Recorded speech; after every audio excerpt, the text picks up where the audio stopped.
Bonsoir à tous. Heureuse de vous retrouver ce soir dans cette nouvelle édition de votre émission Le Monde Inconnu. Vous enchaînez les mauvaises expériences, les problèmes, les coups du sort. Le karma pourrait être responsable de tout cela. Le professeur Herman Neglipot revient sur cette notion de karma négatif pour vous aider à transformer le cours de votre vie. Professeur Herman Neglipot, bonsoir. Bonsoir Georgette Bromé. Alors, de quoi il est exactement question ce soir? Alors, on va parler karma, prière et violence conjugale. Bon, en première partie et en deuxième partie de la chronique, nous allons parler de comment s'initier en métaphysique. D'accord. Comment s'initier en métaphysique. Ça sera tout. Oui, pour les deux chroniques, puisque moi je présente que c'est le travail fait, le reste du programme, ça te concerne, bien sûr. D'accord, professeur. Donc, au programme, vous aurez votre chronique en deux parties, la réflexion, la page pratique, professeur Emmanuel Glipote. Et pour terminer, bien sûr, vous aurez le SOS téléspectateur. Je rappelle que vous avez la possibilité de nous envoyer les messages via les numéros qui vont s'afficher au bas de votre petit écran. Tout de suite, la première partie de la chronique.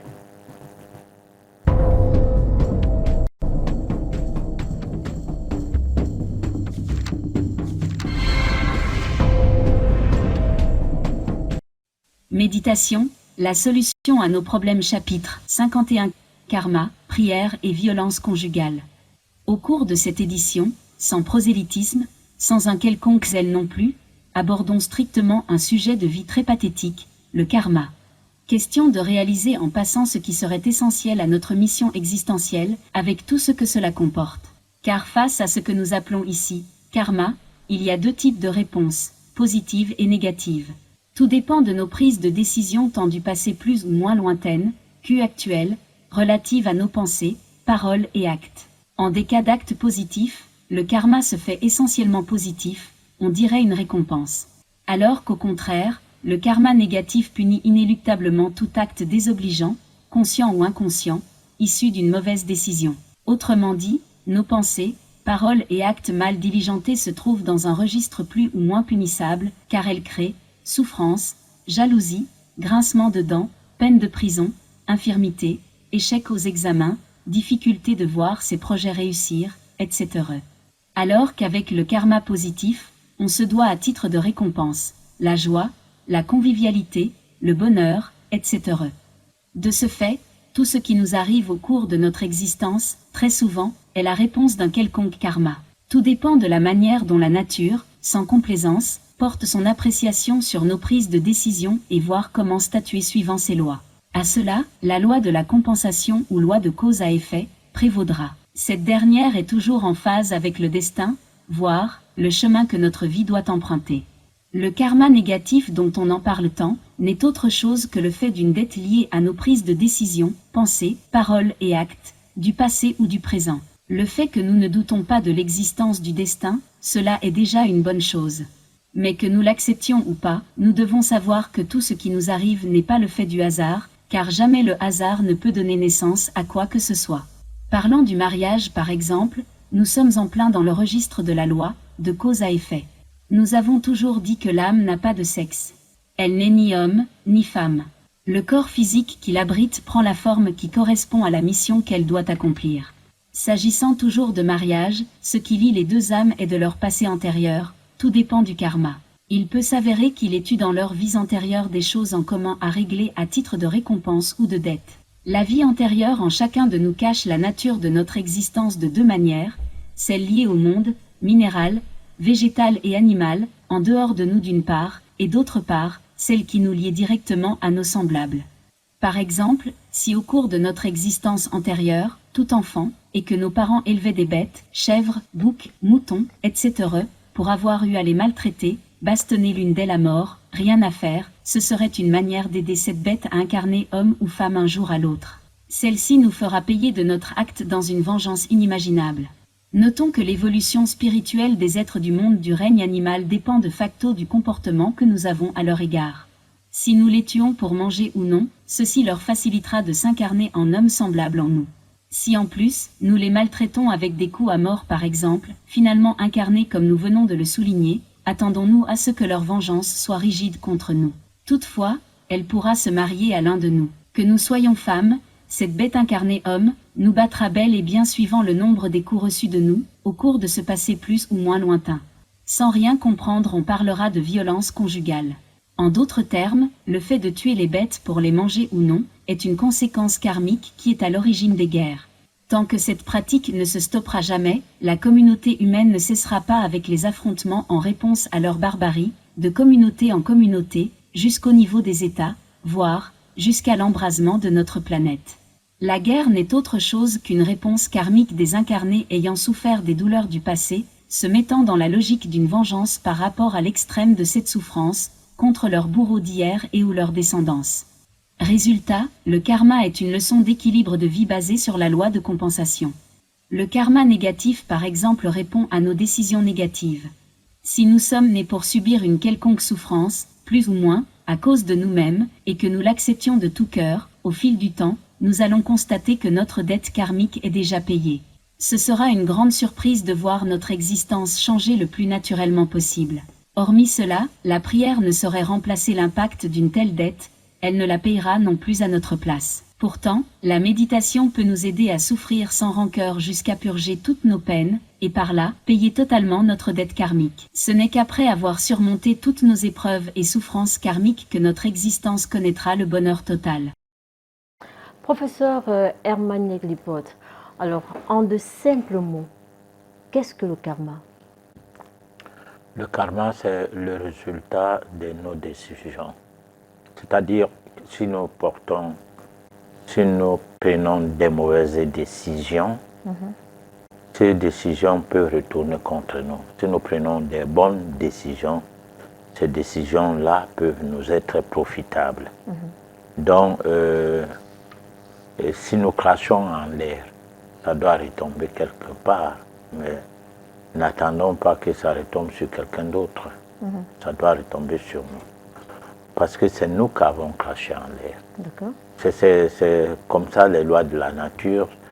N'attendez pas que vous fassiez des choses et que c'est d'autres gens qui en payent la responsabilité. Ne cassez pas des pots et demandez aux autres d'en payer. Ce que l'homme fait, ce n'est pas ce que la nature veut ou bien ce que la nature fait. Alors ça veut dire que si nous faisons payer de nos souffrances à d'autres personnes, coûte que vaille, un jour cela va retourner contre nous. Que ce soit au cours de cette vie ou au cours des vies futures, nous allons payer tout ce que nous avons fait à autrui ou tout ce que nous faisons de notre vie qui soit négatif, ou alors tout ce que nous faisons qui soit bon nous sera récompensé. Donc en un mot ou bien de manière très simple, voilà comment on peut expliquer le karma. Parce que apparemment on ne croit pas au karma. Pourquoi? Parce qu'on sait qu'on est une fois qu'on est né, on va vivre une fois. Après la mort, on va aller soit au paradis, soit en enfer. Bon, ça a fait distraire les gens de se donner un sens de responsabilité par rapport à les prises de décision. Voilà. Dans votre chronique, vous dites que tout ce qui nous arrive n'est pas le fait du hasard, parce que le hasard ne donne naissance à rien. Est-ce à dire que tout ce qui arrive dans les ménages, professeur, je parle des violences conjugales, c'est le karma, c'est lié au karma? On devrait tout simplement accepter cela, se dire, ah, dans une vie antérieure, nous aurons posé certains problèmes, alors voilà, on doit accepter de souffrir comme ça, ou alors on peut être victime d'un sort. Comment on devrait gérer cela? Bon, on n'est né pas par hasard quelque part.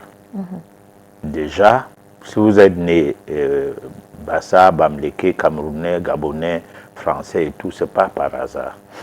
C'est que votre mission doit s'accomplir et ne peut que s'accomplir de la plus bonne manière en naissant quelque part. Oui.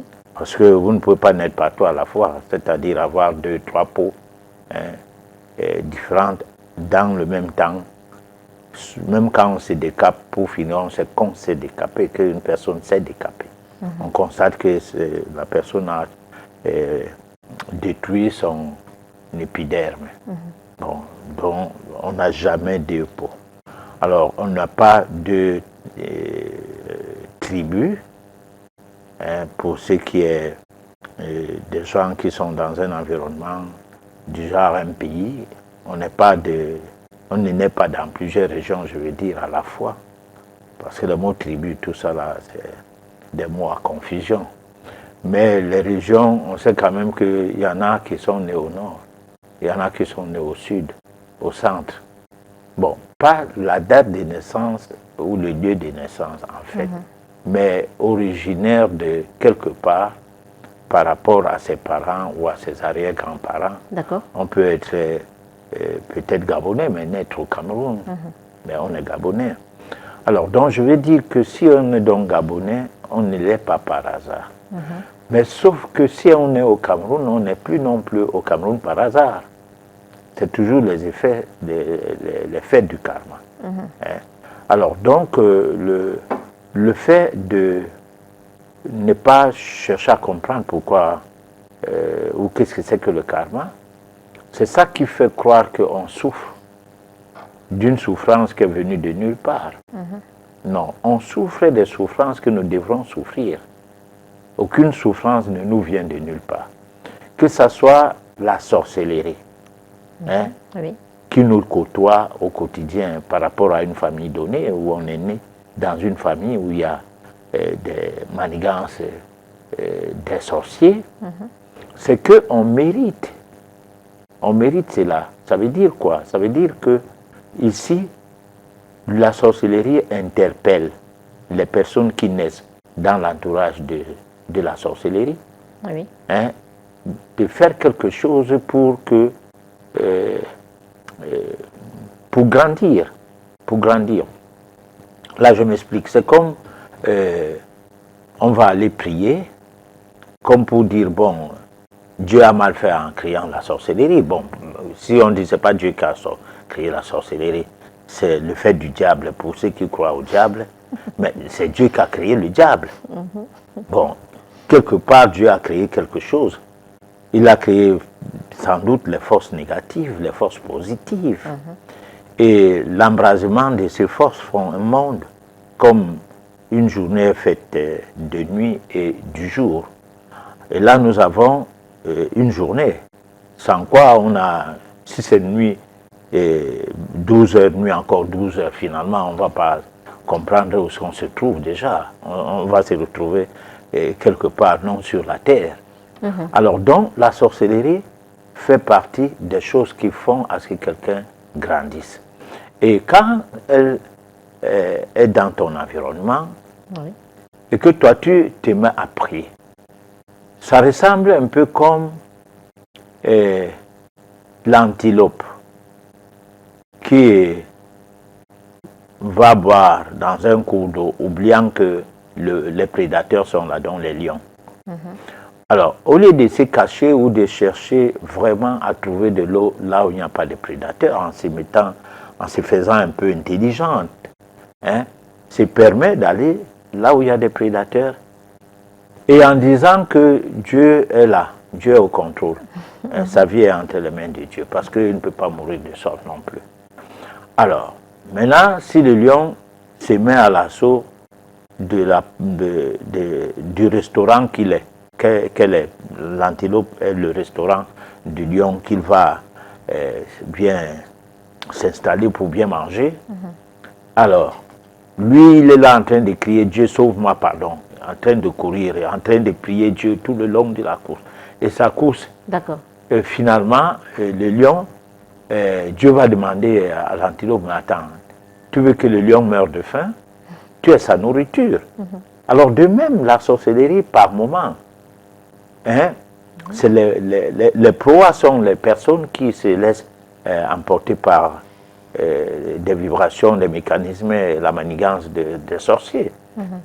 Ceux qui sont intelligents sont comme les antilopes qui savent qu'ils sont exposés à l'élan des prédateurs et se retrouvent en train de tout faire pour se protéger. Alors donc, si tu pries... Mais bien pour revenir aux violences conjugales, professeur, ces personnes qui en sont victimes, est-ce qu'elles doivent tout simplement dire ah, mon mari me frappe tout le temps, ok, bon voilà, c'est mon karma. Ou alors elles devraient chercher à savoir quel est leur karma, est-ce qu'elles sont victimes d'un sort? Comment ça devrait se passer? Non, que ce soit un sort qui t'a conduit chez un homme qui te tape dessus, qui te frappe tout le temps, c'est tout ton karma. Ouais, parce que en fait, ce sort-là n'a pas pu attraper quelqu'un d'autre, c'est toi que ça a attrapé. Alors maintenant, si toi, tu t'es marié d'un homme qui te violente régulièrement, tu peux admettre ça, et puis à un moment donné, il ne te violente plus. Mais si tu t'opposes à ça, il y a peut-être deux manières, ou alors tu vas lui porter plainte, et on va le mettre en prison. Bon, là tu quittes sur ça, tu restes à la maison, c'est pas comme ça se passe en Europe où tu portes plainte à un homme qui arrache tes biens, même sans avoir raison. Bon, parce que là-bas, c'est le monde des fous. Bon, mais un peu ici en Afrique, on va quand même chercher la raison de savoir comment la violence a commencé, jusqu'où elle veut aller, et prendre les mesures de calmer le jeu en mettant ton mari en prison. Bon, ça ne veut pas dire qu'il perd tout pour tout, mais ça veut dire quand même qu'il va rester quelque part pour qu'il soit moins violent vis-à-vis de toi, ou alors qu'il part faire sa violence là-bas. Et voilà. Mais là, tu n'es plus marié. C'est en quelque sorte l'absence de l'homme dans la vie. Ta vie, c'est en tant que marié, s'installe, cette absence qui s'installe là, c'est que même à la sortie de la prison, la personne risque de ne plus être avec toi. Bon. Alors, des hostilités vont commencer, je ne sais pas quoi. Lui aussi, il va encaisser un nouveau karma parce que déjà, celui qui tape sur sa femme, même quand sa femme est sous le fait du karma négatif, lui aussi, il crée un karma. Il crée un nouveau karma, c'est-à-dire les hostilités vont continuer jusqu'aux vies futures. Vous allez toujours être là en train de vous battre, vous n'allez jamais vous séparer. Soit au cours de cette vie, c'est mari et femme, la vie prochaine, ça sera, c'est pas frère et soeur, mais avec les bagarres tout le temps, avec les machettes et tout, on se coupe, on se blesse et tout. Alors donc, il vaut mieux finir une fois avec ces karmas négatifs. Alors, pour finir une fois avec ces karmas négatifs, il faut admettre ça. Dire que, bon, ce type-ci ne me tape pas pour rien. Il y a une certaine formule, peut-être à appliquer, qui puisse faire à ce que je ne sois plus, je ne sois pas en danger. Bon, cette formule peut être la douceur. Bon, mais si c'est qu'on s'oppose de façon farouche et que les rapports de force du point de vue physique ne sont pas les mêmes, ou alors l'un fait la violence physique, l'autre fait la violence, je ne sais pas moi comment, verbale, et ça allume le feu, cette violence a atteint un niveau trop élevé. Alors finalement, on n'admet pas la souffrance d'un côté comme l'autre. Et puis la solution au problème de refuser son karma, du moins d'accepter son karma, je vais dire, qui fait en sorte que pour finir, on puisse vivre heureux, même au soir de sa vie conjugale, ne puisse être possible. Voilà. Parce que si on accepte son karma, si on dit pourquoi Dieu m'a donné un homme qui me bat, qui me tape, tout le temps. Ou une femme qui prend le dessus sur moi chaque fois qu'on lutte. Hein? On commence à trouver des solutions parce que ça c'est une intelligence qu'il faut maintenant. D'accord, je vais prendre un cas de figure, professeur. Imaginez un peu lors d'une réception, on a affaire à un ami ou alors une copine jalouse qui va prendre la terre chez vous. Il va faire des pratiques. On est d'accord que des fois on peut avoir ce genre de situation où le mari frappe la femme ou alors la femme frappe l'homme. C'est-à-dire on aurait fait des pratiques. Créer la discorde. Créer la discorde. Il y a également une dot, par exemple, mal négociée. Un frère, voilà, ou alors un grand-père qui se sent négligé lors du partage de la dot et décide, voilà, que ce couple ne connaîtra jamais le bonheur jusqu'à ce que... Alors, dans ce cas, comment faire la différence entre le karma et un sort, la sorcellerie et autres? Dans ce cas, comment faire? Est-ce qu'il y a un lavage à faire? Est-ce que... Parce que c'est un peu compliqué. Parce que s'il faut juste croiser les bras et se dire, tout est lié au karma. Mais voilà, je me lève le matin, je n'ai pas mangé. Je dis que, mais c'est mon karma.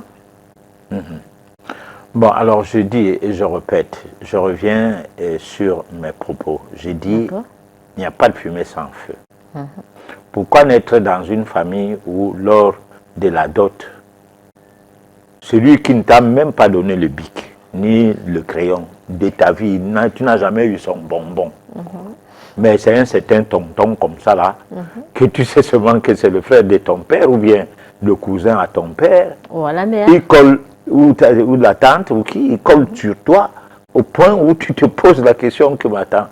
Hein? Qu'est-ce que c'est? Bien après, parce que dans un premier temps, tu n'es au courant de rien, mais quand les choses commencent à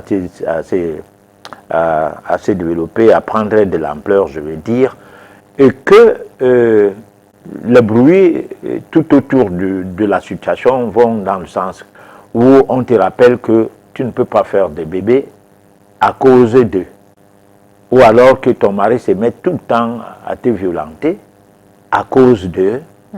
Bon, maintenant, tu dis je vais faire comment? Alors, je ne dis pas parce qu'on a un problème qui est basé sur le karma, donc on n'a rien à faire. C'est pas ce que je suis en train de dire. Je voudrais qu'on comprenne une chose. Il n'y a pas le hasard. Tu n'es pas né dans cette famille par hasard. Voilà. Tu es né dans cette famille pour que tu grandisses.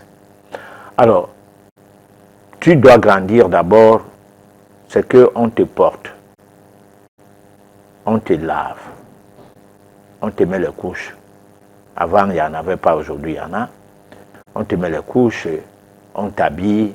Après, tu commences à marcher, ainsi de suite. Bon, à un moment donné, on t'accompagne plus à l'école. Tu vas y aller seul. Donc, ta vie commence à te regarder. D'abord que le patrimoine de liberté de tout un chacun commence même dans l'enfance. L'hyperactivité des enfants, le fait de courir dans la maison, ici on gronde et tout, fait partie de ce qu'on a comme acquis. Alors donc, c'est ces acquis-là qui continuent chez certaines personnes pendant que d'autres dorment. Alors, mais c'est ces acquis-là qu'il faut utiliser pour contrecarrer des effets karmiques, mais sans toutefois les refuser. C'est-à-dire les rejeter. Je vais expliquer quelque chose derrière ça, parce que c'est très délicat. Bon, si par exemple, dans la chronique, on a dit ceci. Si ton père avait élevé les bêtes, bon, et que tu les tapais tout le temps, étant donné que lorsque nous vivons, nous partons du monde minéral vers le monde végétal, du monde végétal vers le monde animal vers l'homme. Alors, toute la connivence positive ou négative que nous avons avec les animaux, c'est ça qui les fait monter à notre niveau. C'est-à-dire, le chat va devenir un homme. Le chien, un homme, un être humain, une personne. La réincarnation. Voilà, va réincarner une personne. Alors, les chèvres que nous tapons et tout, les porcs que nous tuons avec brutalité et maltraitance, vont devenir les êtres humains. Et c'est l'ensemble de tout ça là qui nous fait payer des fautes. Parce que, par exemple, si tu as maltraité un animal très très bien, l'animal là peut naître un homme et t'es tapé tout le temps. Ou bien si tu as maltraité les animaux, tu peux naître dans une famille où toutes ces personnes de cette famille-là ont réincarné. Hein?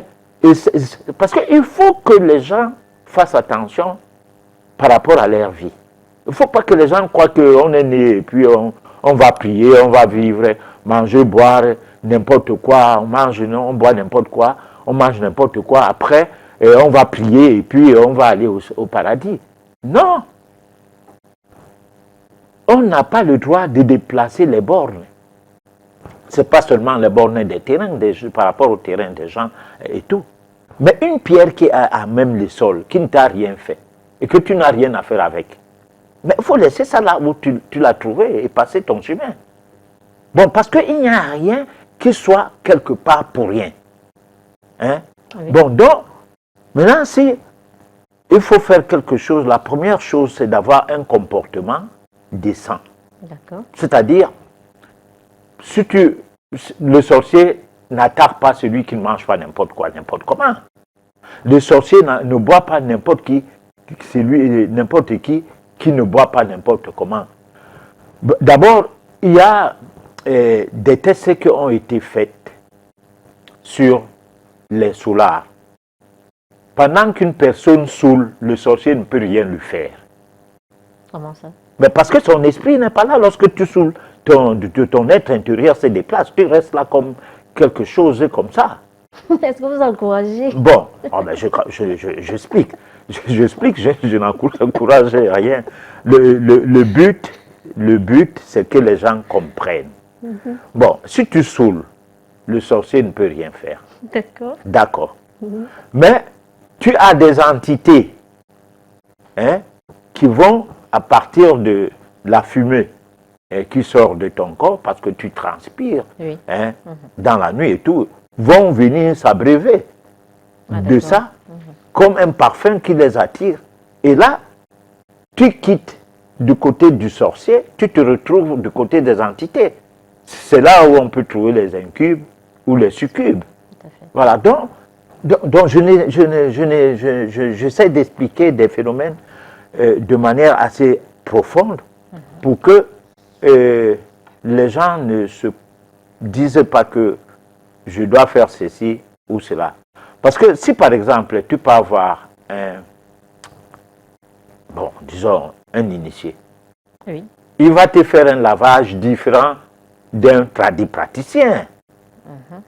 Parce que avant, les lavages qu'on faisait avant et les lavages que font certaines personnes aujourd'hui, il y a des lavages à emporter-pièce. Nous, on a vu des gens tuer les chèvres et des moutons en public, ici à Douala, dans un quartier, comme on a, pour un mariage, en disant celui qui va chercher à séparer ces mariages, il va partir, qu'on a sacrifié le fils. Mais finalement, l'homme est mort 2 ans après, sans que rien n'arrive à la femme, alors que la femme a été pour beaucoup pour sa mort. Et ces gens-là pavanent partout, ils sont des patriarches de fortune. Hein? Oui. Alors donc, à partir de là, moi je parlais, c'est ce qui fait que je parlais dans le sens de la métaphysique. Et j'en fais une science, disons une philosophie, qui englobe toutes les philosophies, donc une science globale. Pourquoi? Parce que ça n'est pas rien, aucune tâche, aucune erreur, aucune faute. Hein? Oui. Ça n'est pas rien. La science profonde de ce que on peut dire spiritualité, divinité et tout, c'est profond. On ne mange pas n'importe quoi, on ne tue pas les bêtes n'importe comment, on ne maltraite pas les créatures de Dieu. Hein? En aucune fois, on se met au-dessus des gens pour faire n'importe quoi. Au contraire, plus on acquiert les forces, oui, plus on développe son être intérieur, plus on se divinise, plus on protège son environnement. Donc on est là, on est porté vers le collectif pour les apporter et non pour les marcher dessus. Par exemple, je suis dans un taxi. Non, je suis en route, j'attends un taxi. Oui. Alors, le taximan me voit, oh professeur, oh professeur. Ah non, il demande à la personne qui est là de descendre. Moi, j'en ai vu. Bon, la personne descend, malgré elle. Il dit, non, tu ne payes pas, tu descends. Je peux laisser le professeur. Mais moi, je dois refuser ça. Pourquoi me mettre à la place de cette personne-là? C'est comme s'il y a un poste de travail, on licencie quelqu'un parce que je dois occuper cette pause. J'accepte. Mais moi, j'ai vu des gens, parce qu'il parlait à la télé, et parce qu'il a un nom déjà, alors qu'avant de commencer à parler à cette télé-là, il n'avait pas de nom. On fait descendre quelqu'un du taxi, sous mon regard, il entre. Alors, moi, je dis non. Moi, je dis non. Et puis, c'est des personnes, des gardiens de la tradition en plus. Donc, le karma, c'est quelque chose qui est tel que chaque acte que tu poses, chaque action, chaque décision, chaque pensée négative, tu creuses ta tombe, c'est-à-dire tu t'enfonces. Alors maintenant, quand tu es donc dans un mariage où tu as des problèmes de sorcellerie, de polygamie, de co-épouses, de ceci, de cela, tu te retrouves dans une situation où tu te poses parfois des questions que pourquoi je me suis retrouvé ici. Et tu n'as pas de réponse. Trouve la réponse en disant, je suis comme un monsieur qui est sous perfusion. D'accord? Pendant que tu es sous perfusion, tu es comme le prisonnier. Parce qu'il y a deux sortes de prisons dans la vie.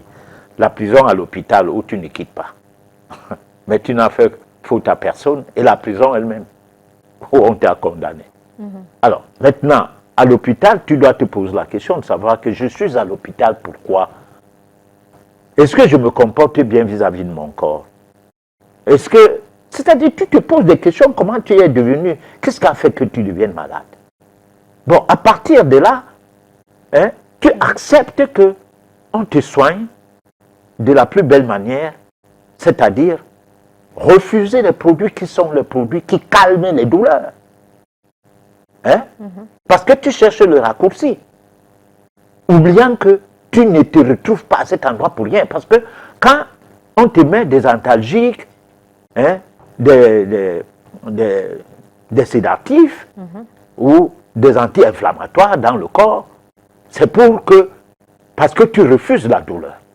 Mais si tu dis, je suis à l'hôpital pour me reposer, du fait des erreurs que j'ai commises, et que je dois trouver d'autres combinaisons pendant que je suis là,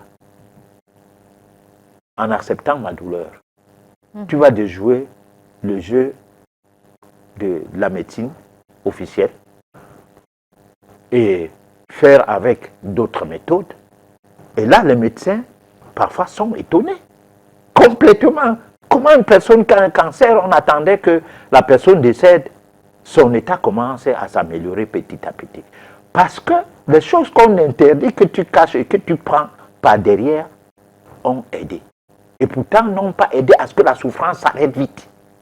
Et alors que les choses qu'on te donnait pour la souffrance ne font que, les morphines et tout, ne font que faire progresser la maladie, mais sans que tu ne guérisses. Dès que la souffrance commence, allez, tu bois vite. Quelque chose. Ça baisse. 30 minutes, 1 heure, ça recommence. Ou lors des premiers moments de la souffrance, bon, on restait avec le produit pendant 2 jours, 3 jours. Elle ne revenait pas. Mais à la longue, elle commence à venir tout le temps. Bon, pourquoi? Parce qu'on cherchait le raccourci. Donc, chaque fois qu'on est en phase d'une souffrance, je le dis, c'est pas facile, parce que c'est facile de montrer un doigt accusateur aux autres, ou bien que 3 doigts te regardent. Mais ça, c'est un conseil qui nous concerne tous. Voilà. D'accord. La méditation peut remplacer la pesanteur d'une dette karmique? Oui. Comment ça? Parce qu'avec la méditation, comme on dit souvent, médite ton sort. Tu restes comme ça, tu dis, ah, j'ai dû faire des choses. Ce qui m'arrive ne m'arrive pas pour rien. Donc c'est un mea culpa. C'est comme, on peut prendre un exemple simple. Quelqu'un est licencié. Et le chef de personnel qui le licencie, il décide d'aller le tuer. Ou de se venger. Bon, il n'a aucun problème avec ce chef de personnel-là, personnel. Il ne sait pas comment le type, il est entré à l'usine, ou bien dans ses petits tours dans le bureau, il l'a trouvé en train de roupiner un peu, ou bien se mettre dans une position où il a une opération, il réfléchit, il ne dort vraiment pas. L'autre dit que bon, ok, je profite, je le mets dehors. Comment te dire, tu dors, on ne dort pas ici. Alors lève-toi, tu me trouves dans mon bureau. Bon, alors tu lui dis, je ne dormais pas. J'avais telle chose à faire, je réfléchissais. Il dit, tu dormais, je n'ai rien à discuter avec toi.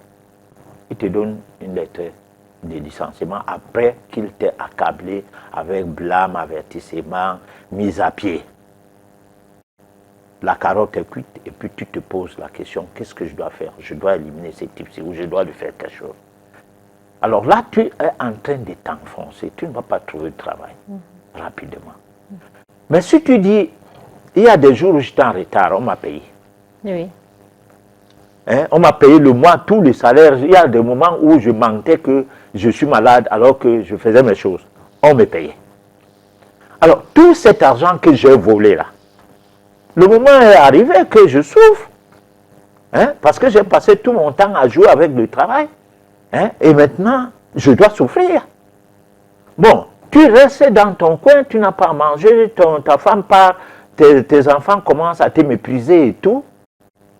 Mais tu as tout l'espoir que tu es en train de payer une faute. Tu payes de tes fautes. Et comme tu payes de tes fautes comme ça, c'est normal. Au bout d'une période, tu te promènes dans la rue, tu ne dors pas, tu te promènes dans la rue, tu essaies de voir qu'est-ce que tu peux faire pour que les plus petits, parce que les grands sont partis avec les mamans, et en t'insultant, mais on a abandonné les plus petits là, que tu te débrouilles. Hein? Alors, maintenant, tu te promènes pour que tu les trouves quelques grains de riz ou quoi. Alors, voilà un monsieur qui te dit, mais attends, on te cherche depuis. Ça fait 6 mois, 1 an aujourd'hui. Toi, tu es où? Oh là là, bon, allons voir tel de nos collègues, anciens camarades de classe. Oui. Bon, tu trouves un poste de travail où tu n'as aucun problème. Pour avoir regretté, tu n'as aucun problème d'environnement, tout le monde t'accepte, tu n'as plus un chef de personnel qui t'en veut parce qu'il veut mettre son frère à ta place. Alors, tu es accepté maintenant, tu es intégré, hein, on te met même dans une posture où ce que tu ne sais pas faire, on te montre ça, on veut que tu accèdes même à des postes promotionnels.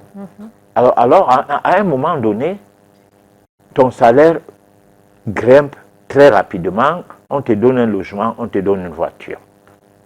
Bon, mais parce que tu t'es calmé, parce que tu as payé ta faute karmique, hein, et que tu n'étais pas licencié pour rien, pour tes fautes. Et comme tu as reconnu tes fautes, tu as fait du mea culpa, les portes s'ouvrent avec des nouvelles vibrations qui partent de toi. Et pendant toute cette période, tu es resté cool. Alors c'est comme ça la réponse à donner au karma dont tu as médité. D'accord. Tu as médité ton sort. Tu as dit, moi-même là, je n'étais pas facile dans ce travail. Ok, nous allons passer à la deuxième partie de la chronique. S'initier à la méditation.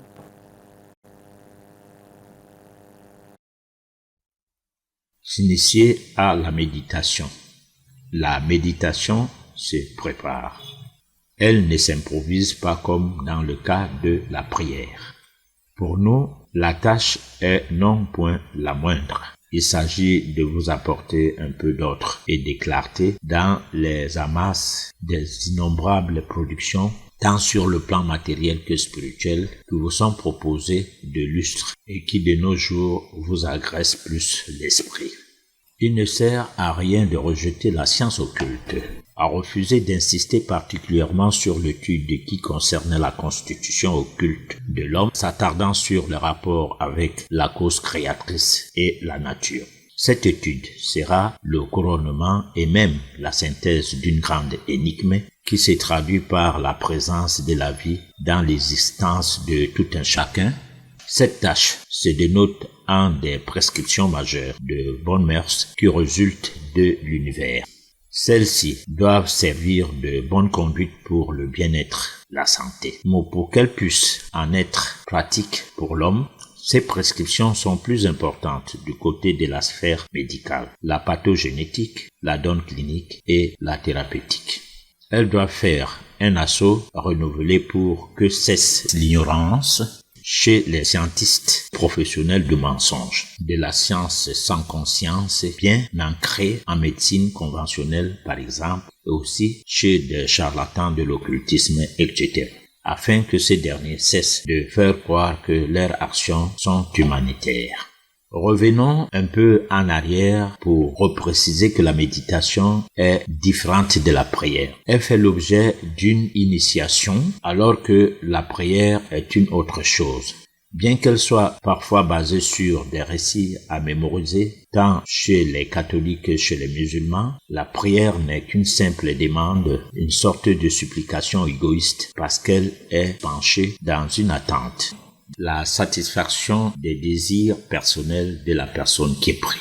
Toujours est-il dit que si de nos jours certains adeptes de ces religions ne s'intéressent vraiment pas à ces récits parce qu'ils jugent qu'en s'y mettant, cela serait une perte du temps, heureusement ils continueront à être admis dans ces assemblées. Qu'importe la finalité dans ce milieu est que chaque personne puisse prier à sa guise, même si c'est n'importe comment, ça vaut mieux. Chez les apostoliques et autres églises de réveil, cela va de soi, car ici les choses vont dans tous les sens.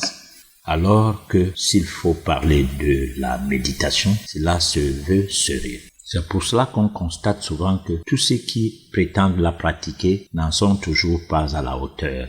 La méditation nécessite une pédagogie, un suivi qui doit se faire dans une démarche qui se veut strictement initiatique.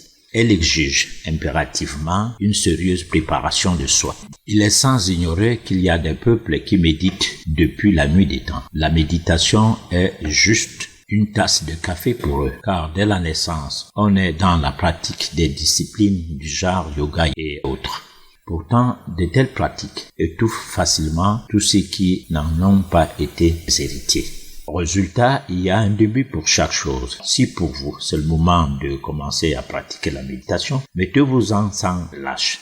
Il vaut mieux tard que jamais. N'oubliez surtout pas que parfois, on est porté à faire certaines pratiques depuis l'enfance et celles-ci en deviennent une routine. Il peut arriver qu'on ne comprenne rien de ce qu'on fait souvent. En de tels cas, on aura perdu le sens métaphysique d'une telle pratique et on va se retrouver dans une situation d'une sorte de commodité pour un autre genre de pratique de la prière. Attention, la méditation relève de l'initiation et elle doit se pratiquer le plus spirituellement possible. Bon, De quoi parlait l'élément? On est en train de dire que l'initiation voudrait bien que la méditation soit prise en compte et que la méditation et l'initiation vont ensemble. D'accord. C'est-à-dire, lorsque on est en train de prier, certaines personnes apprennent à prier. Il y a des livres qui apprennent, qu'on utilise pour apprendre à prier. Mais sauf que ces livres ont des récits. C'est-à-dire que des personnes ont écrit des prières. Et vous avez ces modèles. Par exemple, notre Père qui est aux cieux, que ton nom soit sanctifié, que ton règne vienne, que ta volonté soit sur la terre comme aux cieux. Bon, alors tu vas trouver ça chez les musulmans, non? Alors, ça veut dire donc que ce n'est pas quelque chose d'identique pour tous les êtres humains. C'est seulement pour ceux qui ont accepté de faire partie de cette obédience. Alors que lorsque nous parlons de la méditation, c'est universel, ça n'a rien à voir avec une obédience quelconque. C'est-à-dire, ce n'est ni catholique, ni protestant, ni bouddhiste, ni rien d'autre que un instrument qu'on construit pour se spiritualiser. Parce que l'instrument qu'on construit, c'est ça qu'on appelle méditation. Et si les gens qui nous suivent le remarquent très bien, nous avons implanté, non, nous avons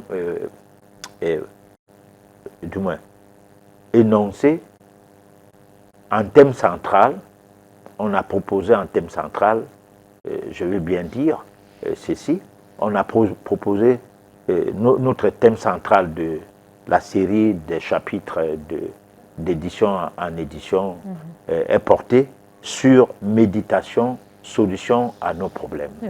La solution à nos problèmes. Alors, ces thèmes-là, depuis qu'on est dessus, 52e édition aujourd'hui, alors ça veut dire quoi? Ça veut dire que on ne peut pas commencer à dire aux gens, voilà la méditation. Prenez ça. C'est ça la méditation. Non.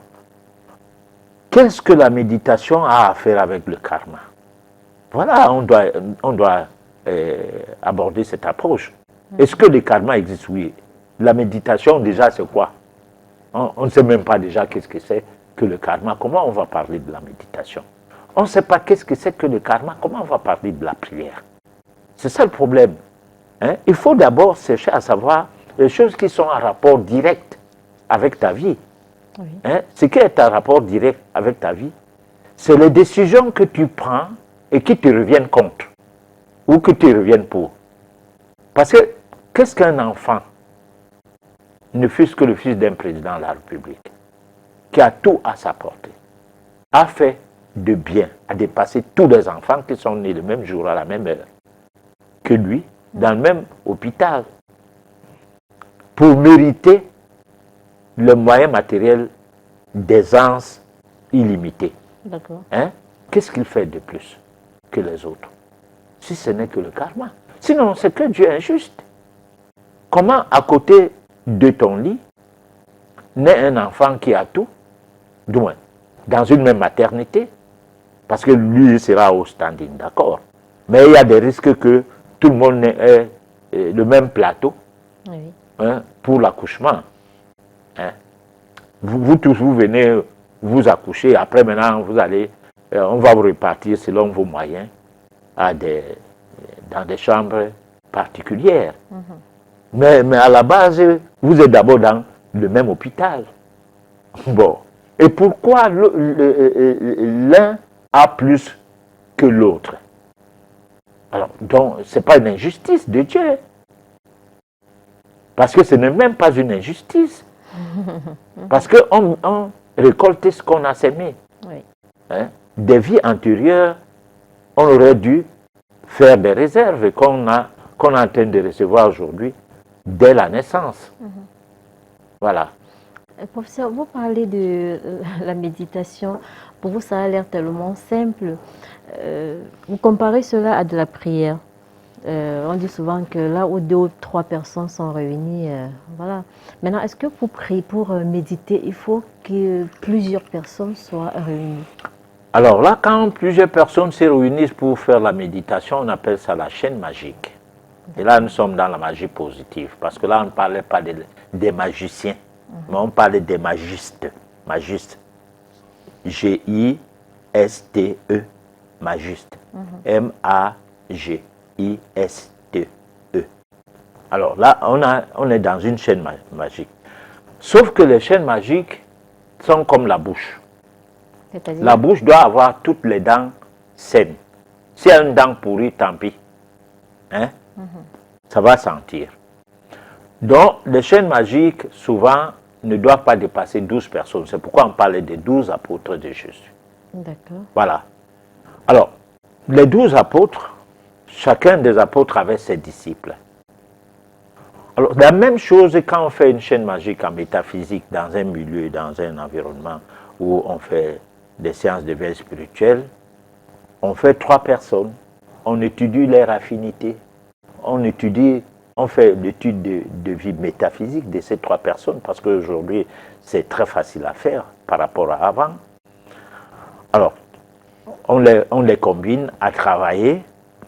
Donc, on travaille par groupe de 3, et puis, comme ça, on a 12 personnes qui se rencontrent maintenant pour bien sceller la chaîne. Voilà.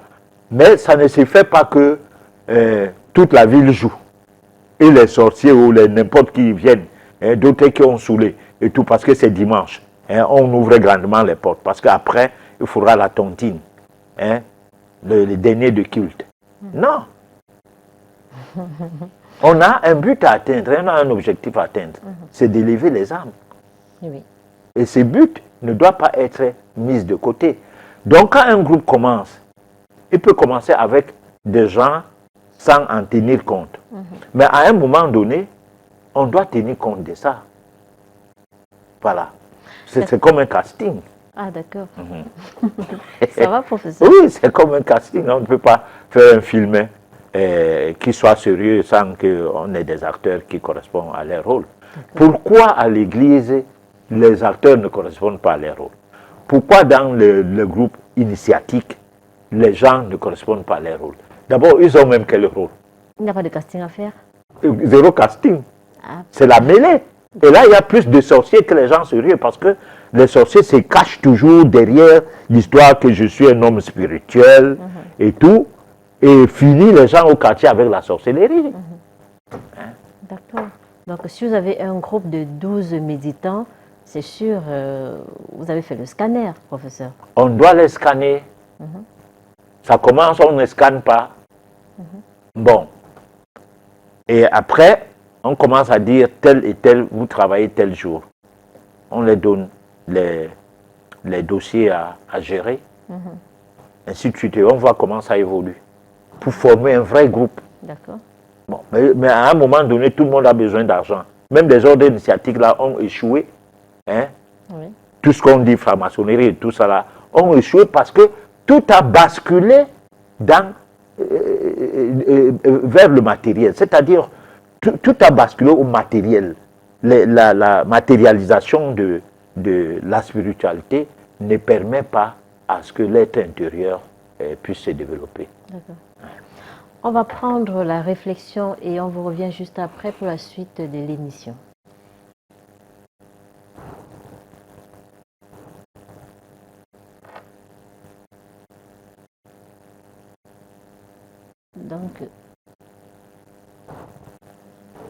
Donc, on va prendre la réflexion et juste après, on vous revient pour la suite de l'émission. Ok, professeur, alors on va continuer, on a quelques soucis, on va continuer. Alors vous disiez tout à l'heure que pour faire la méditation, il faut scanner les participants, c'est ça? Alors, dans le cas où on a affaire à une personne qui insiste d'appartenir à ce groupe, comment vous faites de manière subtile pour l'écarter? Je vais m'embrayer. Le christianisme primitif n'admettait pas que les femmes entrent dans les chapelles sans couvrir la tête. Ok. Hein? Et les hommes ne mettaient pas de chapeau. Ce n'était pas permis.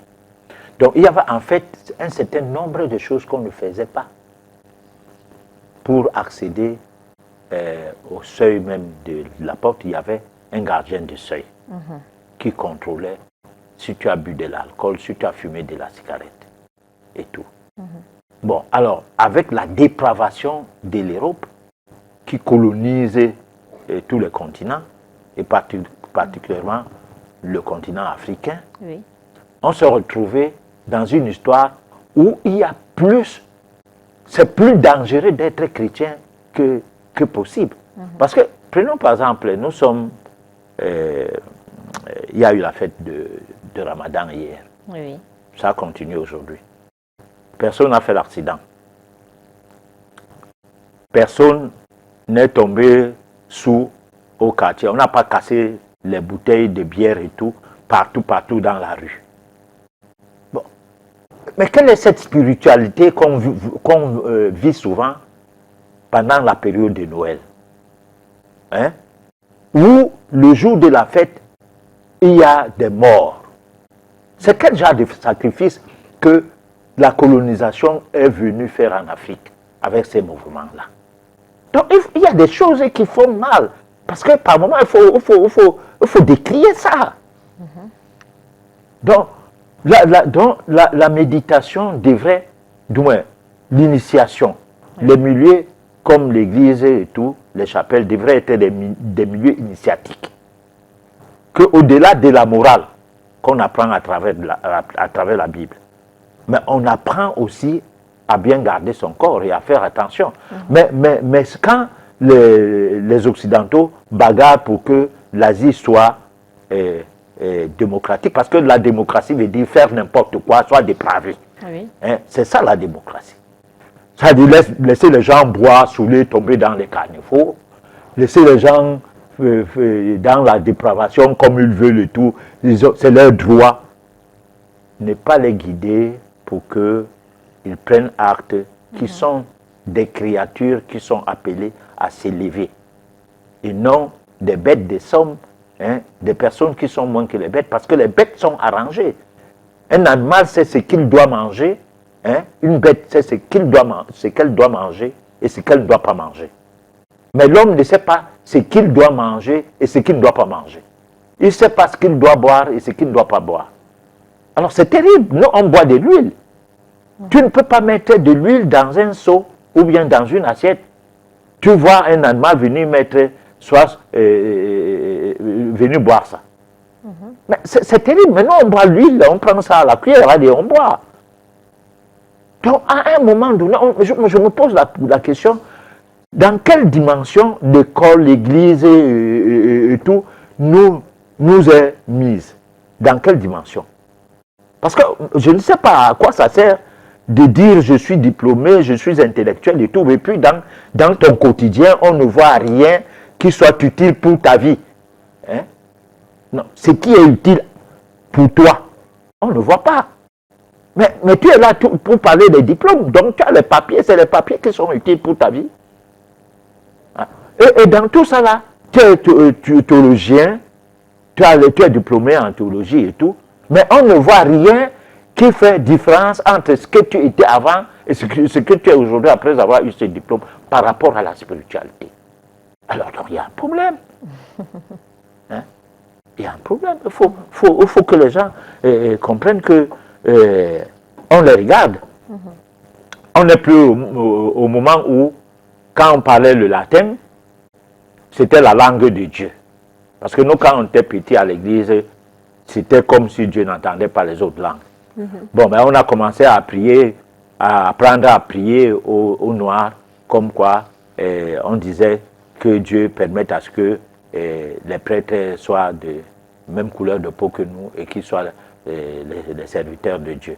Ça glissait petit à petit parce qu'ils voulaient prendre congé. Ils ont déjà fini leur mission, puisque c'était des missions de ceci, des missions de cela, et que les gens qui étaient venus étaient des missionnaires. Donc la mission étant accomplie, maintenant on vous laisse. C'est comme la mission dans les hôpitaux étant accomplie, on met un noir. Bon, on dit, toi tu es là, mais tu es là pour faire quoi? Pour prescrire les médicaments et écouter les plaintes. Par rapport à ces plaintes, tu prescris les médicaments. Tu ne soignes personne. Tu n'as aucun conseil à donner à quelqu'un. Toute plainte égale médicament. Et toi, tu n'en fabriques pas. Ton pays n'en fabrique pas. L'Afrique est terriblement enfoncée. Terriblement enfoncée. Parce qu'au fur et à mesure que les jours passent, on voit l'enfoncement. Mais sauf que la prise de conscience semble s'éloigner des réalités qui se vivent. Oui. Voilà. Professeur Emmanuel Lipold, peut-on se libérer d'un karma négatif? Petit à petit. J'ai expliqué tout à l'heure que si tu acceptes la souffrance, les problèmes qui t'arrivent, oui, tu te libères d'un karma négatif, de ton karma. Parce que le karma, nous sommes d'abord sur une planète. La chose la plus importante de la planète Terre, c'est la souffrance. Sans la souffrance, on n'évolue pas sur cette planète. Je ne connais pas les autres planètes, hein, Oui. pour le moment. Hein? Ou alors, si je connais les autres planètes, on n'en parle pas, ça ne sert à rien. Nous sommes sur la Terre, parlons-en. C'est la souffrance qui est le maître de tout, ou la maîtresse de tout. C'est la reine. C'est elle qui nous façonne. C'est elle qui nous permet de grandir. C'est pourquoi je disais tout à l'heure qu'avec la souffrance, on peut bien faire évoluer son être intérieur. Voilà. Mais professeur, professeur Emmanuel Lipote, est-ce que le test d'affinité peut aider à ce qu'on ait un mariage, qu'on soit au bon endroit et au bon moment, un mariage où on retrouve la paix? Non, non et oui. Ça veut dire quoi, non et oui? Parce que tu fais le test d'affinité, ça te dit que ce n'est pas ton mari là-bas. Tu dis que la personne aille au diable. Que lui, il est Dieu. Pourtant, tu as payé. Bon, pour ne pas dire, même moi-même qui parlais là, peut-être que les problèmes sentimentaux sont tels que des fois tu es en contact avec des gens, ou alors les problèmes professionnels, oui. Ou les problèmes professionnels sont en contact avec des... voudraient que tu sois en contact avec des gens. Mais pour finir, ce que tu constates, c'est que tu n'as pas respecté l'étude que tu as faite par rapport à ces contacts. Tu n'as pas pu. Donc, c'est en réalité des difficultés qu'on a souvent par rapport à tout cela. D'accord. Alors, quel conseil donner à toutes ces personnes qui nous écoutent, professeur, pour avoir un bon karma, ou alors pour, dans leur vie prochaine, qu'ils aient une bonne vie? Alors, le conseil que nous donnons est un conseil compliqué. Nous avons expliqué ici qu'il y avait 3 sortes d'aliments. L'aliment positif, l'aliment céleste, l'oxygène, l'aliment neutre, l'hydrogène, l'eau, et l'aliment négatif était quoi? Était les nutriments. Bon, maintenant, il faut savoir associer ces nutriments. Il faut savoir associer tous ces aliments, savoir les combiner.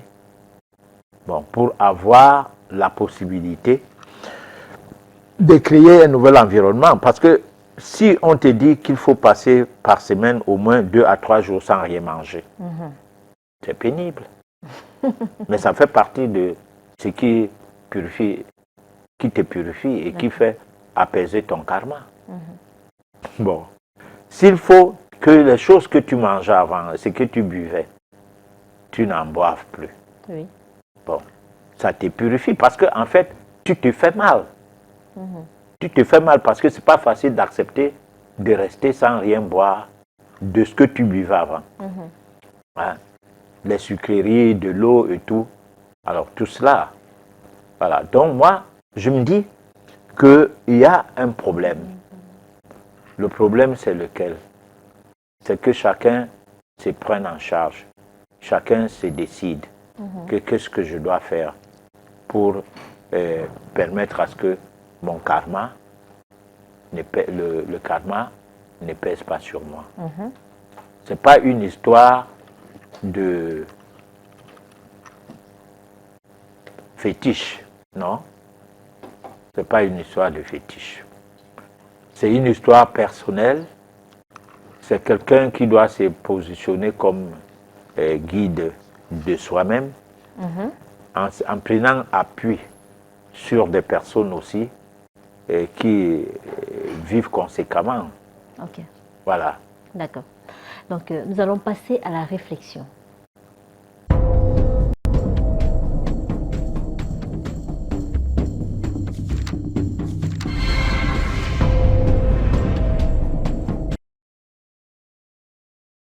Ceux qui oublient les pages sombres de leur histoire sont condamnés à les répéter.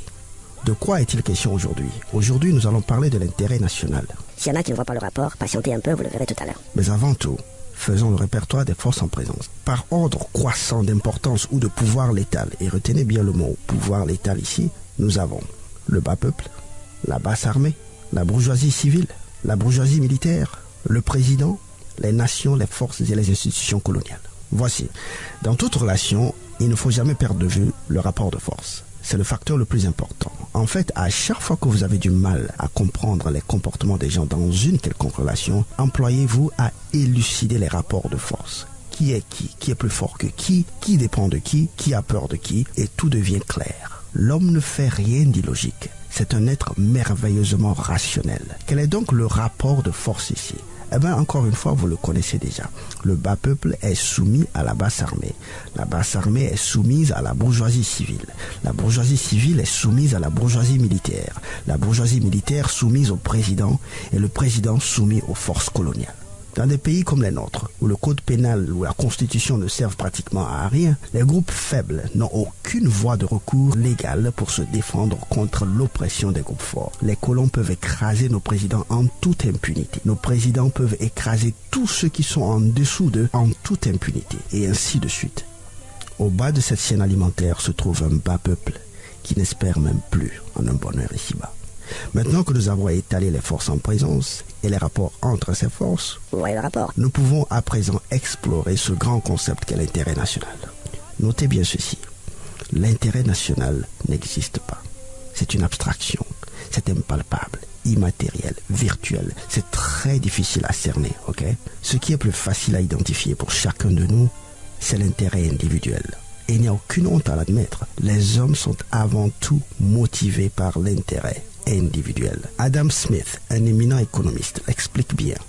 La poursuite de l'intérêt individuel, ou cette tendance de chaque homme à chercher à améliorer sans cesse son sort, entraîne pour chacun un comportement qui a pour effet d'aboutir au niveau national à la meilleure organisation économique possible. C'est le fameux concept de la main invisible, un processus naturel par lequel la recherche par chacun de son intérêt personnel concourt à l'intérêt général.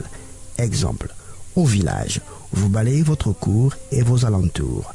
Votre voisin balaye sa cour et ses alentours. Le voisin du voisin balaye sa cour et ses alentours. À la fin de la journée, c'est tout le village qui est propre. Mais au départ, il n'a jamais été question de la propreté de l'ensemble du village. Seul l'intérêt individuel est réel, palpable. Il est donc irréaliste, très illusoire, hyper naïf d'espérer et même d'exiger que votre président, brusquement, pour la simple raison qu'il est devenu président, ne poursuive plus son intérêt individuel, mais qu'il poursuive seulement l'intérêt national. Votre président est comme vous. Il est avant tout un humain, un individu. Il est naturellement programmé pour d'abord veiller à son intérêt personnel, veiller sur son sort. C'est une réalité absolument humaine et immuable qu'il vaut mieux ne ni dénier ni dénoncer parce qu'elle est là pour rester. Il faut seulement apprendre à la guider, la manipuler, la contourner, créer des mécanismes. Chaque peuple doit s'arranger pour que l'intérêt individuel de son leader puisse coïncider avec l'intérêt général de la nation. En d'autres termes, dans votre poursuite de l'intérêt national, qui n'est d'ailleurs qu'un déguisement de votre intérêt individuel, n'oubliez jamais que votre leader, lui aussi, est avant tout motivé par son intérêt individuel. Si ça ne l'arrange pas, il ne le fera pas. Si vous satisfaire implique qu'il sera tué par l'Occident, il ne vous satisfera pas. Son nom, c'est Fournia Singbe, c'est Ouattara, c'est Biya, c'est Bongo, c'est Nguesso, c'est pas Jésus-Christ. Il ne sera pas l'agneau à immoler pour le peuple, non.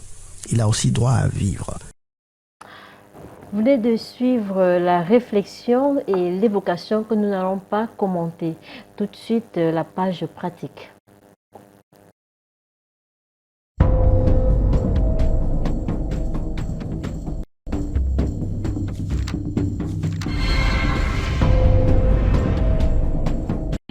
Seigneur mon Dieu, merci de m'avoir fait grâce de cet homme que je garde jalousement. Mais comme nul n'est parfait, je te le confie chaque fois qu'il met les pieds dehors sans moi, Seigneur. Que toute femme qui rêve de l'embrasser soit giflée par ta main invisible, Seigneur. Que celle qui souhaite s'asseoir sur ses genoux ait la diarrhée jusqu'à la fin des temps, Seigneur. Que celle qui rêve de recevoir de l'argent de sa part soit brûlée par ton feu. que celles qui réservent une chambre d'hôtel pour passer des moments avec lui, qu'elles aient immédiatement de fortes douleurs au bas-ventre accompagnées des règles, que celles qui espèrent envoyer des SMS enflammés à mon mari pour le détourner de moi n'aient jamais de réseau, que leur portable soit même volé par le plus grand bandit, que celles qui prévoient un coup au bureau entre midi et 14 heures, Seigneur, soient électrocutées au nom du Seigneur. À ton nom, j'ai prié. Amen. Je mets cette alliance aujourd'hui en guise de mon amour pour toi. Aucune autre femme ne tourne autour de toi. Si elle tourne jamais autour de toi et que vous fassiez un enfant, votre enfant va faire 10 ans à l'asile. Mon peuple meurt parce qu'il lui manque de la connaissance. Bien-aimés, regardez comment les enfants de Dieu sont utilisés. Ça, c'est une manque de connaissance. Ces voleurs, ces faux pasteurs utilisent les enfants de Dieu pour les détruire. Regardez comment des hommes qui ont fait des études, qui se laissent utiliser par des faux pasteurs. Regardez. Et quand nous voulons parler, vous ne voulez pas. Regardez comment on utilise le peuple de Dieu. Regardez comment ce peuple est utilisé. Ce peuple est détruit. Regardez comment sa dignité s'enlève. Et c'est toujours l'homme noir qui fait ces choses.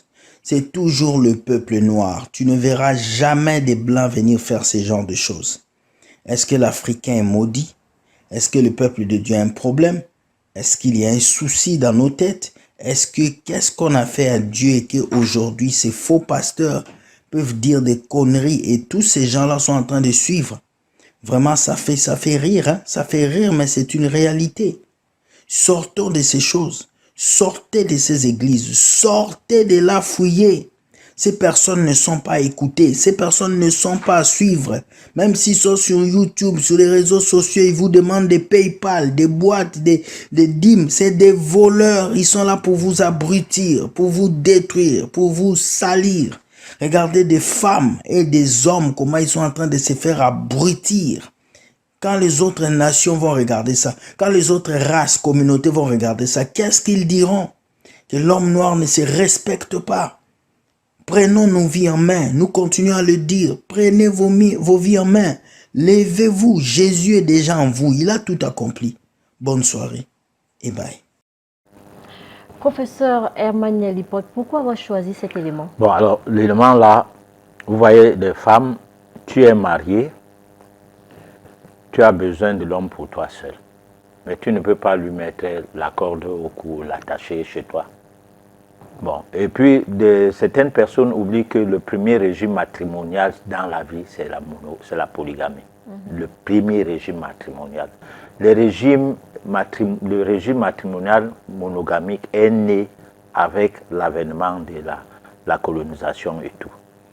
Bon, ceux qui voulaient être avec une femme l'étaient, et les femmes qui voulaient être avec d'autres femmes dans le même ménage ne posaient pas trop de problèmes parce que c'était des personnes longtemps avant, pas dernièrement, quoi.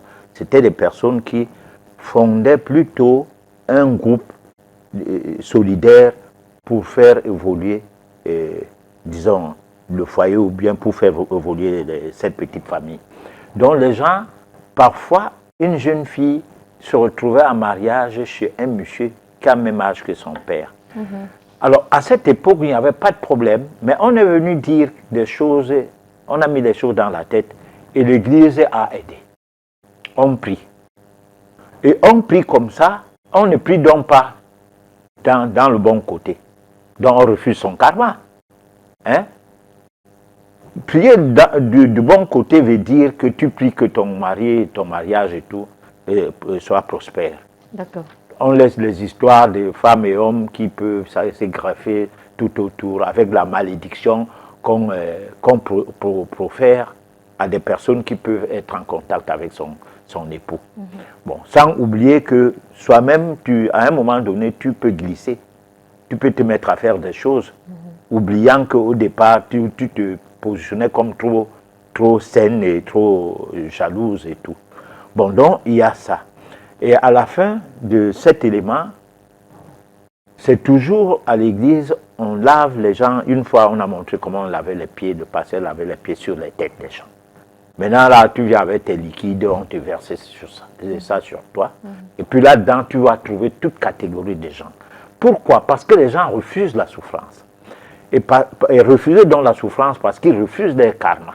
Ils refusent d'affronter la vie pour que, de par la souffrance, ils soient purifiés. Ils pensent aller se faire purifier quelque part. Partez donc à l'église. Voilà ce que ça donne. Ok.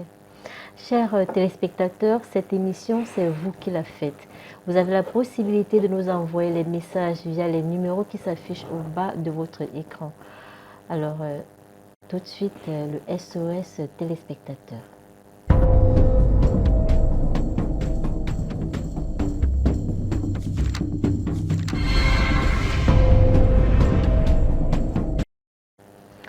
Patriarche, j'aimerais savoir comment faire le test d'affinité. Ça fait 10 ans que je suis mariée et dans mon couple, je n'ai jamais trouvé de paix.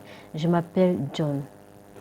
Le test d'affinité, c'est son nom, c'est sa date de naissance exacte, c'est la première année de rencontre, le nom de madame ou de monsieur, sa date de naissance exacte et sa première année de rencontre. C'est une étude qui est rédigée, un document qu'on va lire et qu'on va apprécier parce que tout ce qui ressort de ce document va dans le sens où certaines choses, tu les découvres, d'autres, tu les connais. Et la personne qui fait le document ne te connaît pas. Donc, raison de plus, à voir si ce qu'il a fait comme travail est fiable ou pas. À partir même déjà de la description de ta personnalité, hein, de qui tu es, en règle générale, tu comprendras que ça, c'est quelque chose de sérieux ou pas. D'accord. Voilà. Moi, c'est François depuis l'extrême nord. J'aimerais savoir s'il y a un karma positif. À ce que je sache, c'est toujours négatif. C'est le résultat de ce que nous faisons de mal qui nous rattrape. Oui, il y a un karma positif. Le karma positif, c'est que tu as le téléphone, tu as où dormir. Hein? Bon, tu as les habits. Je suppose que celui qui dort du moins qui n'a pas d'abri, sous la belle étoile passe ses nuits, est différent de celui qui a quand même où dormir, et surtout lorsqu'il ne loue pas. Bon, donc le karma positif n'est pas toujours avoir des immeubles ou bien des grosses voitures. Et encore que tu peux avoir les voitures pour les dépanner, c'est tout un problème. À un moment donné, tu te dis, mais attends, c'est quelle histoire ça? Alors donc, c'est se sentir bien dans sa peau. C'est ça le karma positif, c'est-à-dire te sentir heureux, en quelque sorte. Parce que en fait, tu n'es pas avide, tu n'es pas jaloux, tu n'es pas envieux. Hein? Tu te contentes de ce que tu as et de qui tu es. Alors là, ton karma est positif. Voilà. Patriarche, peut-on éviter une femme par pitié à qui on n'a pas confiance? Par pitié? Oui. Ah non, par pitié comment? Parce que on ne se marie pas d'abord déjà par pitié. C'est pas le mot. Tu te maries parce que tu as un but à atteindre, c'est de fonder un foyer. Bon, ce but-là, ça va dans tous les sens parce que tu peux croire être aimé alors que tu n'es pas aimé. Bon, donc c'est un autre paramètre là-bas, mais par pitié, je ne sais pas. Qu'est-ce que ça veut dire? Professeur, que pensez-vous de cette pensée qui dit « On ne récolte pas toujours ce qu'on a sémé » On récolte toujours ce qu'on a sémé. Toujours. Sauf qu'on ne récolte pas ce qu'on a sémé au moment voulu. Je donne un exemple. Quelqu'un qui travaille au village peut nous donner, peut m'écouter. Là, il va me reprocher parce qu'il peut avoir un grand champ de manioc. Et finalement, les hérissons, les bêtes sauvages bouffent toute sa récolte et ils ne récoltent rien. Alors que la terre a quand même produit. Bon. Alors, mais c'est parce que quand tu cultivais ces maniocs-là, ton état d'esprit n'était pas bien. Oui, parce que tu récoltes toujours ce que tu as sémé. Parce que c'est pas... Par exemple, un enfant qui étudie, on le voit même sous les lampadaires dehors, là, les lampes électriques et tout, parce qu'à la maison, on a un peu le problème d'électricité, où on dit d'éteindre la lumière la nuit, Oui. parce qu'on ne peut pas payer les factures. Bon, il sort là, ferme la porte, s'assoit et il étudie. Mais il n'étudie pas pour le savoir, il étudie pour les diplômes. Alors, maintenant, il va obtenir le diplôme, il n'aura pas le savoir. Et il aura, tout le monde a vu comment il bossait. Oui. Et on va se poser la question que celui-ci, il était tout premier de la classe. Comment, dans la vie active, il est le dernier? Mais parce qu'il ne s'est pas formé. Il s'est mis dans l'enseignement pour avoir le diplôme, mais il ne s'est pas formé.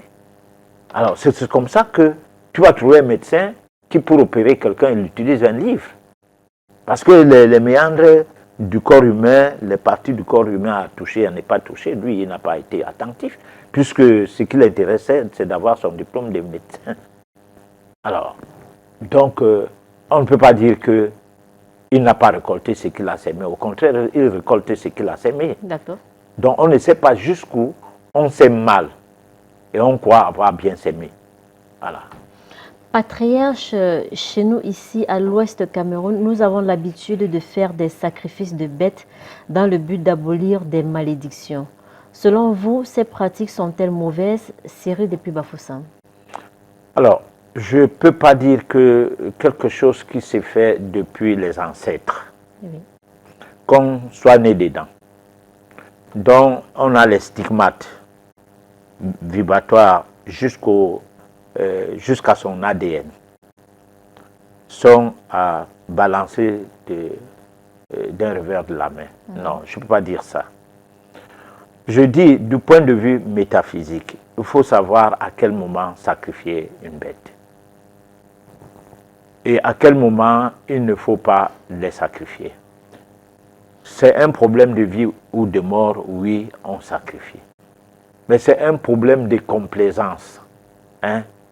C'est-à-dire, quelqu'un veut se marier, on vient avec les chèvres et tout, et puis on commence à maltraiter la chèvre parce qu'on veut sceller le mariage là, bonbonniquement.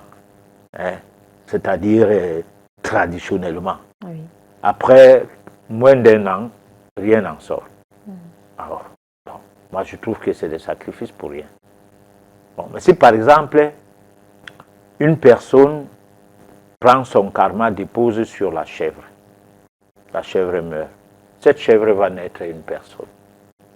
Ça sera une personne à sa prochaine vie. Et cette personne-là, tu auras le compte à rendre à cette chèvre. C'est ça. Ce que je dis là paraît banal. Mais professeur. Bon, c'est comme dans la chronique, on a dit tout à l'heure que c'est la somme des tueries qu'on fait sur des animaux qui font que la guerre ne finit jamais. D'accord. Hein? Chaque fois, il y a des nouvelles guerres, des nouvelles guerres, des nouvelles guerres. Le jour qu'on va laisser les animaux tranquilles, et on ne va plus avoir la guerre. D'accord. Doit-on tuer les moustiques, les cafards? Pas du tout. On doit leur demander de partir, de ne pas rester dans son environnement. Et si tu les invites, pourquoi tu te mets à les tuer encore? C'est ça, tu les as invités. On invite. Comment on peut éviter les moustiques chez soi? Bon, l'environnement dans lequel vous vivez, les moustiques peuvent être intéressés de venir vivre avec vous. Hein? Il y a plusieurs critères, tout le monde sait ça aujourd'hui. Au moins ça, les Blancs nous ont raconté les histoires concernant ça. Bon. Mais sinon, les cafards, même chose. Ça dépend de l'environnement. Il y a des cafards qui ne sont pas des cafards simples. Peut-être il y a un totem quelque part et c'est les cafards là qui marchent avec ce totem, comme les motaristes marchaient avec un président de la République et tout. Bon, là tu vois comment tu peux travailler pour qu'ils ne viennent plus chez toi. D'accord. Voilà. Alors, professeur, j'aimerais savoir si vous pouvez établir une alimentation adéquate à la santé du Christ en nous. La santé du Christ, comme on dirait, à la santé de nos ancêtres. On versait un peu du vin à même le sol au commun. Je reprends sa question. J'aimerais savoir si vous pouvez établir une alimentation adéquate à la santé du Christ en nous. Bon, alors moi je ne sais pas si le Christ en nous, si on le prend ça dans le sens dont nous parlons souvent. Par exemple, la dernière édition, je crois que nous avons parlé du Christ en nous, dont l'être intérieur. Alors, l'être intérieur ne mange pas de la nourriture physique, mais mange de la nourriture subtile. Donc, la respiration, c'est son aliment principal. Alors, ce qui fait que il faut un jour pour l'alimenter, au moins sur 7 jours. Oui. C'est ce que, au temps de Jésus, on parlait des sabbats. Alors, ça veut dire que le jour-là, lorsqu'on lit l'évangile de la paix de Jésus écrit par Jean, le disciple Jean, oui. Alors, c'est bien écrit que le 7e jour, on ne prenait ni l'eau ni rien. On ne s'alimentait pas. Bon, parce que c'était le jour où l'esprit en nous devrait manger. Et il mangeait quoi? Il mangeait de l'air. Et il buvait de l'eau, bon, l'esprit de l'eau. On mangeait l'air, l'esprit, l'oxygène et donc l'esprit céleste. Oui. Et puis de l'eau, l'esprit de l'eau. Mais toutes les substances alimentaires censées encombrer le tube digestif n'étaient pas utilisées. Donc c'est ça qu'on appelait à cette époque le jour du Seigneur. Encore que le mot Seigneur n'existait pas en tant que Dieu. Le mot Seigneur existait en tant que quelqu'un qui, comme on peut dire un prêtre, comme on peut dire, parce que apôtre et tout, le nom qu'on a aujourd'hui mis en place, bon, le Seigneur c'était aussi le roi. Hein, les personnages au niveau qui avaient le pouvoir de vie ou de mort sur les autres. C'est qui était le Seigneur. Bon, donc, ce jour était le jour de la prise en compte du fait qu'en nous existe une entité divine. Il fallait donc que cette entité soit nourrie. Voilà. D'accord. Professeur, moi c'est Brodine. Comment faire pour cesser de me faire du mal à moi-même avec les jeux au hasard? Bon, alors là, il faut prendre ton argent, tu donnes à quelqu'un d'autre et il garde. Comme ça, tu n'auras plus l'argent pour aller jouer au hasard. Ou alors tu fais une caisse. Quand tu as de l'argent, des jetons, puisque les jeux de hasard, c'est des jetons. Mais souvent, on amène les billets. Et les gars, comme ils ont confisqué les jetons de la ville, comme dans le cas du Cameroun, alors ces jetons-là tournaient dans l'air milieu. Donc tu viens avec le billet d'argent, 1000 francs, 10 000, on te donne les jetons. Tu déverses tout ça dans la machine et puis tu rentres sans rien gagner. Bon, si tu gagnes même quelque chose, on récupère les jetons, on te donne encore les billets, si tu veux rentrer avec l'argent. Bon, donc, il faut donc refuser de marcher avec de l'argent. Hein, à la fin du mois, si quelqu'un gagne son argent, il court vite à la maison pour garder ça. Hein? Si tu es marié, tu donnes à ta femme. Tant pis si elle va utiliser et te donner que l'argent de poche. Bon. Ou à défaut, tu dois avoir un coin que tu mets de l'argent en attendant de déposer ça dans un compte. Ça dépend. Moi, c'est pas... D'accord. Alors, jusqu'ici, tout va dans ma vie, sauf mes finances. Est-ce le karma célestin de Yaoundé? Tout est karmique. Tout. D'accord. Il n'y a pas que le bon karma, il y a le mauvais. Mais il n'y a pas que le mauvais karma, il y a aussi le bon. C'est qu'au moins, tout va bien, on a son salaire et tout, mais peut-être qu'on n'arrive pas à bien dépenser ça. Voilà. Comment bien méditer et quelles sont les postures à prendre pour méditer? Pour méditer, les postures à prendre, c'est tous les conseils que nous donnons qui préparent à une bonne méditation. Conseils alimentaires, conseils de savoir qu'est-ce que c'est que le karma, conseils de savoir qu'est-ce que c'est que la foi, quelle est la différence entre la foi qui est conséquente et qui se veut scientifique, et la foi aveugle. Établir toutes ces différences et aller jusqu'à comprendre certains phénomènes de société comme celui de violence de couple, violence conjugale. Pourquoi ces violences peuvent arriver? Savoir qu'est-ce que c'est que la sorcellerie, l'envoûtement. On ne peut pas méditer juste comme si on n'était pas formé. La méditation, c'est un instrument qu'on utilise pour emprunter le chemin qu'on appelle la spiritualité afin de se diviniser. Donc, c'est des étapes. Voilà. Patriarche, comment faire pour bénéficier de vos enseignements? Là, il faut appeler hors antenne ces enseignements. Il y a. Moi, je sais qu'on enseigne déjà à la télé. Bon, peut-être qu'on ne donne pas le meilleur de nous-mêmes. Ou bien alors, c'est tout ce qu'on a, on ne peut pas avoir plus. Et voilà, c'est à chacun de juger. D'accord. On va se quitter sur ce message. Pour ce qui est de l'environnement, vous semblez donner plus de valeur aux animaux plutôt qu'aux plantes. Est-ce à dire que nous pouvons traiter les plantes comme bon nous semble? Alors là, c'est la remarque qui tient. Mais dans la chronique, j'ai parlé de 3 mondes. J'ai parlé du monde minéral, du monde végétal et du monde animal.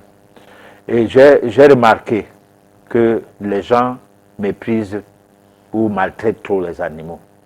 Et je dis ceci, l'animal est plus proche de l'homme en termes de mutation d'un état à l'autre par rapport à l'arbre. Par contre, malheureusement, on est à la fin de l'émission. Oui. Bon, par contre, si tu as un arbre qui est ton ami, tu profites beaucoup de cet arbre. Moi, dans ma jeunesse, j'avais un arbre, un manguier, qui était à côté de chez nous, jusqu'au moment où on a coupé le manguier. Oui. Et j'ai commencé à constater que tout ce que je faisais avec ce manguier-là, et qui me permettait des ouvertures, était parti. D'accord. Bon. Alors pour ceux qui sont à Yaoundé, qui appellent, nous serons à Yaoundé le 6, parce qu'on passe à l'émission Nous chez vous, et puis on profite après d'échanger avec des gens de Yaoundé qui appellent, qui disent qu'ils ne peuvent pas venir à Douala. Donc les 6, ils peuvent appeler en journée, dans l'après-midi, pour voir si on peut se rencontrer, échanger un peu. Voilà, je profite, quoi. Ça sera votre mot de fin? Oui, c'est ça mon mot de fin. Nous restons dans la logique de méditation, la solution à nos problèmes. Nous allons rentrer à la 52e ou 53e chapitre, je crois bien. Et je ne vois pas qu'on a déjà fini avec. Voilà. D'accord. Chers téléspectateurs, merci de nous avoir suivis jusqu'à la fin de cette édition. Donnons-nous rendez-vous mardi prochain lorsqu'il sera 23h. D'ici là, portez-vous bien.